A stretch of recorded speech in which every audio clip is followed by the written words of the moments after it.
السلام عليكم ورحمة الله وبركاته.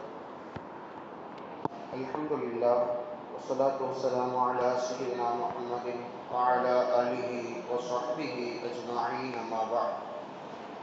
இல்லாமல் அல்லாஹ்வின் மாபெரும் கிருபையினால் புனிதம் நிறைந்த ரமலான் மாதத்தினுடைய 21ஆம் நாளின் தராவீகை நிறைவேற்றியவர்களாக அமர்ந்திருக்கின்றோம். அல்ஹம்துலில்லாஹ். அல்லாஹ் ரப்புல் ஆலமீன் நம்முடைய எல்லா விதமான அமல்களையும் அவனால் அங்கீகரிக்கப்பட்டதாக ஆக்கி அருள் புரிவானாக. ஆமீன். முதல் 2 பத்து முடிஞ்சிருச்சு. ரஹ்மத்து மக்ஃபிரத், இது 3ஆம் பத்தினுடைய துவக்கத்தில் இருக்கிறோம். ரமலான் மாதம்னு சொன்னாலே இந்த கடைசி பத்தினுடைய அந்தஸ்தும் மதிப்பும் மரியாதையும் ஏனைய நாட்களை விடவும் மிகவும் சிறந்தது, உயர்ந்தது, உன்னதமானது. ஏன் அப்படின்னா இந்த 21, 23, 25, 27, 29 இந்த நாட்களில் லைலத்துல் கத்ர் எதுல வேணாலும் இருக்கலாம். இமாம்களினுடைய பெரும்பாலான கவுல் என்ன அப்படின்னா 27ல தான் லைலத்துல் கத்ர் அப்படின்னு இருந்தாலும் அல்லாஹ் ரப்புல் ஆலமீன் அதை முழுமையாக தெளிவாக அதுல தான் லைலத்துல் கத்ர் அப்படின்னு ஒன்று வைக்கல. இன்னைக்கும் லைலத்துல் கத்ராக இருப்பதற்கு வாய்ப்பு இருக்கிறது. கன்ஃபார்ம் 27ல தான் லைலத்துல் கத்ர் அப்படின்னா எங்கேயும் கிடையாது. பெரும்பாலும் 27 லைலத்துல் கத்ராக இருக்கலாம் அப்படின்னு தான் எல்லாரும் சொல்றாங்க. அந்த அடிப்படையில் பார்க்கும் பொழுது இந்த ஒற்றைப்படையினுடைய இரவுகளில் நாம் அதிகமான அமல்களை செய்ய வேண்டும் அப்படிங்கிறத நம்ம ஒரு கோரிக்கையாக வைக்கிறோம். அல்லாஹ் ரப்புல் ஆலமீன் முழுமையாக இபாதத்தை செய்யக்கூடிய நசீபை தந்தரல் புரிவானார். இப்போ இறுதி பத்தினுடைய துவா என்ன அப்படின்னா அல்லாஹும்ம அத்கில்னல் ஜன்னத வஅத்கினா மினன்னார். யா அல்லாஹ் எங்களுக்கு என்ன பண்ணு, சொர்க்கத்தை கொடுத்து நரகத்தை விட்டு எங்களை பாதுகாத்து அப்படிங்கிற துவாவை இந்த இறுதி 10 நாட்கள்ல அதிகமாக கேட்கணும். அந்த அடிப்படையில் பார்க்கும் பொழுது இந்த 10 நாளும் சுவனம் நரகம் எதுவெல்லாம் அதன் பக்கம் கொண்டு போய் சேர்க்கும் அப்படிங்கிறது சம்பந்தமா இந்த 10 நாளும் நம்ம பேசுவோம் இன்ஷா அல்லாஹ். அல்லாஹ் ரப்புல் ஆலமீன் தன் திருமறையில் ஒரு வார்த்தையை சொல்லுவான், கூ அன்ஃபுஸக்கும் வ அஹ்லீக்கும் நாரா. நரகத்தை விட்டு முதலில் உன்னை நீ பாதுகாத்துக்கொள். 2வது வ அஹ்லீக்கும் நாரா, 2வது உன் குடும்பத்தை பாதுகாத்துக்கோ. அதுக்கப்புறம் மற்றவங்க. முதல்ல நாம நம்மளை நரகத்திலிருந்து பாதுகாக்கணும். அடுத்து நம்மை சார்ந்த நம் குடும்பத்தார்களை நரகத்திலிருந்து பாதுகாக்கணும். இந்த 2 தான் அல்லாஹ் என்ன பண்றான், முக்கியமா தன் திருமுறையில சொல்றான். இப்போ நரகம் அப்படிங்கிறது இன்னைக்கு அதோட பயம் அப்படிங்கிறதெல்லாம் மக்கள்கிட்ட சாதாரணமான ஒரு விஷயமா ஆயிடுச்சு. ஏன்னா ஸல்லல்லாஹு அலைஹி வஸல்லம் சொன்னாங்க, கைரு உம்மதி கருணி சும்மல்லதீன யலூனஹும் சும்மல்லதீன யலூனஹும். நூற்றாண்டுகளில் சிறந்த நூற்றாண்டு நான் வாழக்கூடிய இந்த காலம். எனக்கடுத்து அடுத்து வரக்கூடிய தலைமுறை, அதுக்கு அடுத்து வரக்கூடிய தலைமுறை அப்படின்னு சொல்லி முடிச்சுட்டாங்க. அந்த அடிப்படையில் பார்க்கும் பொழுது நாளைக்கு விட இன்னைக்கு கொஞ்சம் அந்தஸ்துல உயர்ந்த நாள், இன்னைக்கு கொஞ்சம் நன்மைகள் கூடுதலாக இருக்கக்கூடிய நாள். ஒவ்வொரு நாளும் கடக்க கடக்க கடக்க அந்த நாளினுடைய ஃபித்னாக்களும் ஃபசாதுகளும் அப்படி அதிகமாயிட்டு தான் போகும். அந்த அடிப்படையில பார்க்கும்போது நாளையை கவனித்து இன்றைய நாள் மிகவும் சிறந்தது, மறுநாளை கவனித்து நாளைய நாள் அதை விட கொஞ்சம் சிறந்தது.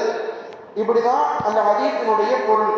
நம்ம சொல்ல வர்றது என்ன அப்படின்னா, கியாமத்தினுடைய அடையாளங்கள் இன்னைக்கு உலகத்தில் முழுவதுமாக நம்ம பார்த்துட்டோம். அதுல முக்கியமான ஒரு விஷயம் என்ன அப்படின்னா ஹத்தா யகுதுல் இல்ம். முதலாவது விஷயம், இல்மு அப்படிங்கிற ஒண்ணு உலகத்துல இருந்து மொத்தமா போயிருக்கு. மார்க்க ஞானம், மார்க்க கல்வி அப்படிங்கிறது உலகத்துல குறைஞ்சுக்கிட்டே வரும். இது கியாமத்தினுடைய அடையாளங்களில் மிகப்பெரிய ஒரு அடையாளம். நம்ம பரவலா இன்னைக்கு எல்லா பக்கமும் பார்க்க முடியும். இன்னைக்கு தான் குழந்தை ஏபிசிடி சொல்றதுல இருக்கிற சந்தோஷம் அலிபாத்தா சொல்றதுல பெற்றவங்களுக்கு கிடையாது. ஏபிசி சொல்லிட்டா அந்த வீடியோ கொடுத்து ஸ்டேட்டஸ்ல போடுறது என்ன, அதுல போடுறது என்ன, இதுல போடுறது என்ன, என் குழந்தை இங்கிலீஷ் படிக்கிறான், என் குழந்தை என்ன அழகா ஏபிசிடி சொல்றான், அலிபாத்தா சொல்றதுல இந்த சந்தோஷம் இன்றைக்கு இல்லை. பெற்றோர்களிடத்தில் மார்க்க கல்வியினுடைய அவசியமும் தேட்டமும் குறைந்து விட்டது. நாம நேற்று சொன்ன மாதிரிதான், அதை படிச்சு என்ன அஹிம்சா பண்றது? முதல்ல உலகத்துல வாழ்றதுக்கு பாருங்க, அப்புறமா போன கபருக்கு நாளைக்கு அல்லாட்டே நான் சொல்லிக்கிறேன். உலகத்துல வாழ்றவங்கள அல்லாக்கு கிளாஸ் எடுக்கிறாங்க. இன்னைக்கு இருக்கிறவங்க அல்லாக்கும் ரசூலுக்கும் கிளாஸ் எடுக்கிற அளவுக்கு நம்ம ஆட்கள்லாம் பெரிய ஆயிட்டாங்க. அல்லாஹ் என்ன சொல்றாங்க அதெல்லாம் விட்டுட்டு அவன்கிட்ட நான் பேசிக்கிறேன், எனக்கு தெரியும், நான் சொல்லிக்கிறேன் அவன்கிட்ட அப்படின்னு சொல்லுகிற தைரியமும் எப்படி வந்தது ஒரு மனிதனுக்கு அப்படின்னு பார்த்தா, கியாமத்தினுடைய அடையாளங்கள் கண்கூடாக நம்ம பார்க்கிறோம் அப்படிங்கிறது தான் விளங்கணும். இது ஒண்ணு. இந்த கியாமத்தினுடைய அடையாளங்கள்ல இன்னும் நிறைய விஷயம் சொல்லித்தராங்க. அதில் குறிப்பாக பெண் பிள்ளைகள் அவர்கள் எப்படி வளர்த்தெடுக்க வேண்டுமோ அப்படி வளர்த்தெடுக்காங்க. ஒரு ஹதீஸை சொல்லிடுவாங்க. ஒரு ஹதீஸ் இருக்கு, 3 பெண் குழந்தையை பெற்றெடுத்து ஒரு மனிதர் வளர்த்திட்டாலும் அவருக்கு சொர்க்கம் கட்டாயம், 2 இருந்தாலும் பரவாயில்ல, அப்படி இருந்தாலும் சொர்க்கம் கட்டாயம் ஹதீஸ் உடனே சொல்லிடுவாங்க. அது எந்த பெண் குழந்தைக்கு தெரியுமா? அந்த 3 குழந்தையா இருந்தாலும் 2 குழந்தையா இருந்தாலும் ஒழுங்கான முறையில் ஷரியத்தின் அடிப்படையில் மார்க்கத்தின் அடிப்படையில் அந்த குழந்தைக்கு சொல்லிக் கொடுக்க வேண்டிய மார்க்க ரீதியான சட்டங்களை எல்லாம் சொல்லிக் கொடுத்து வளர்த்தெடுத்து ஆளாக்கினால்தான் சொர்க்கம்.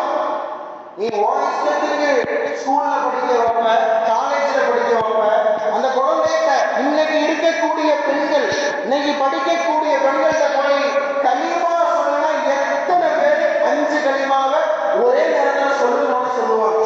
சொல்ல மாட்டாங்க. கட்டாயம் தடுமாற்றமாக இருக்கும்.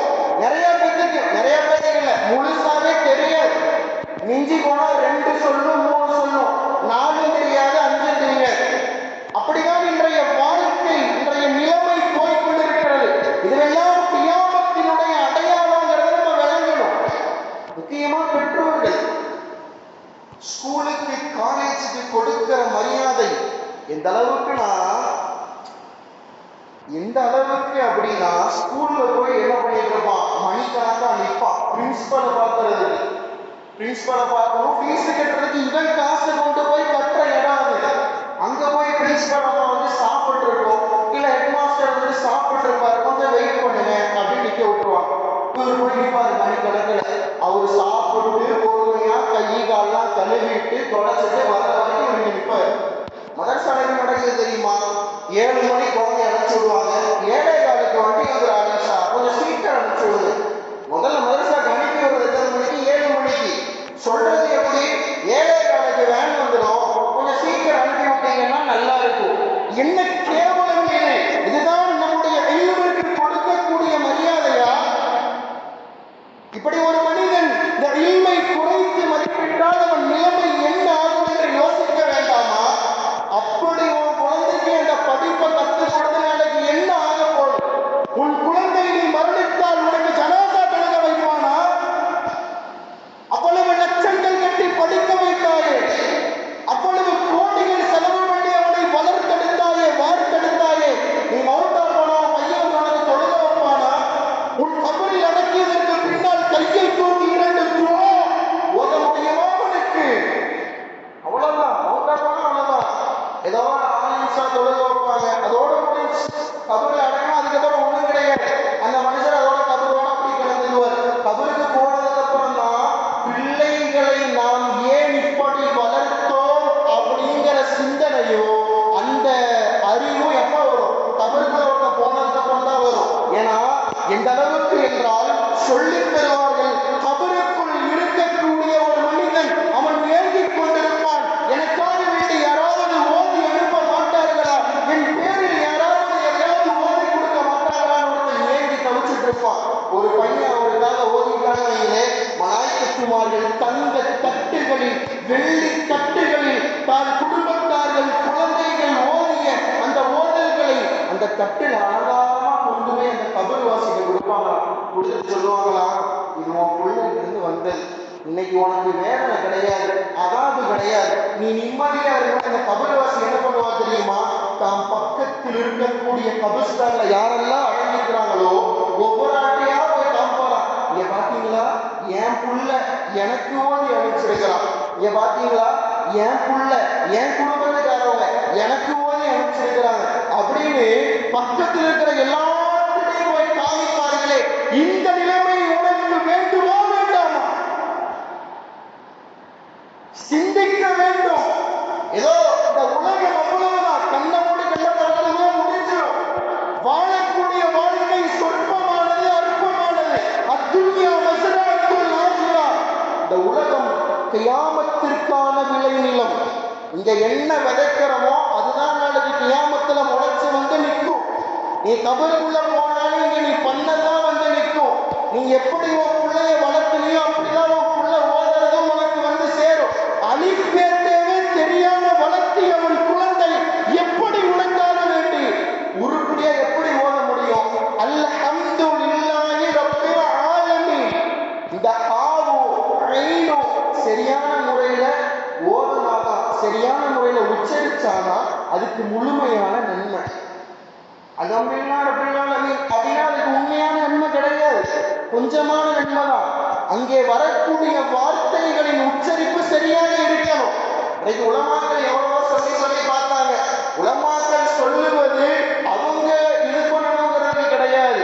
நீங்க நல்லா இருக்கணும், பெற்றவங்க நாளைக்கு கஷ்டப்படக்கூடாது, கபூர்ல போனதுக்கு அப்புறமும் நீங்க உங்க பிள்ளைய வச்சு நீங்க சந்தோஷமா இருக்கணுங்கிறதுக்காக தான் சொல்றதே தவிர அவங்களுக்கு ஒரு பிரச்சனையும் கிடையாது. உலமாக்கள் பெரும்பாலும் அவர்கள் குழந்தைகளை சரியான முறையில் ஒண்ணு ஆலிமாக்குறாங்க, இல்ல ஆலிமாவாக்குறாங்க, ஓத வைக்கிறாங்க.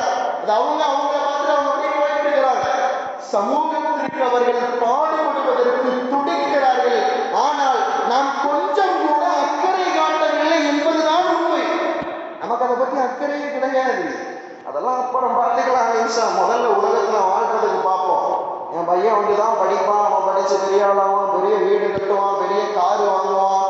ஒன்றை விளங்கிக் கொள்ளுங்கள், ஒவ்வொரு நாளும் ஒரு மனிதன் சரியான முறையில் சுன்னத்து தொழுதால் பனல்லாஹு பைத்தன் ஃபில் ஜன்னah.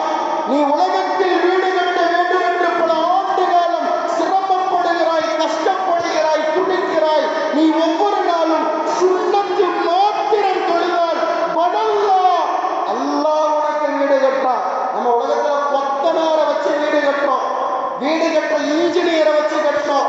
சுவனத்தில் நமக்கு வீடு கட்டுவது யார்? அல்லாஹ் வீடு கட்டுகிறான். அல்லாஹ் கட்டுற வீடு வேணுமா? உலகத்துல அழிஞ்சு போற கொத்தனார் இன்ஜினியர் கட்டுற வீடு வேணுமா? நான் அதுக்கு நீ வீடு கட்டக்கூடாதுன்னு சொல்ல வரல, இதுலயும் கொஞ்சம் அக்கறை காமிங்கன்னு சொல்ல வரேன். அல்லாஹ் ரப்புல் ஆலமீன் விளங்கக்கூடிய நசீபை நம் எல்லோருக்கும் தந்தன புரிவானாக. பிஹக்கி ஹபீபிஹி ஸல்லல்லாஹு அலைஹி வஸல்லம். வ ஆகிரு தஅவானா அல்ஹம்துலில்லாஹி ரப்பில் ஆலமீன். அஸ்ஸலாமு அலைக்கும் வ ரஹ்மத்துல்லாஹி வ பரகாத்துஹு.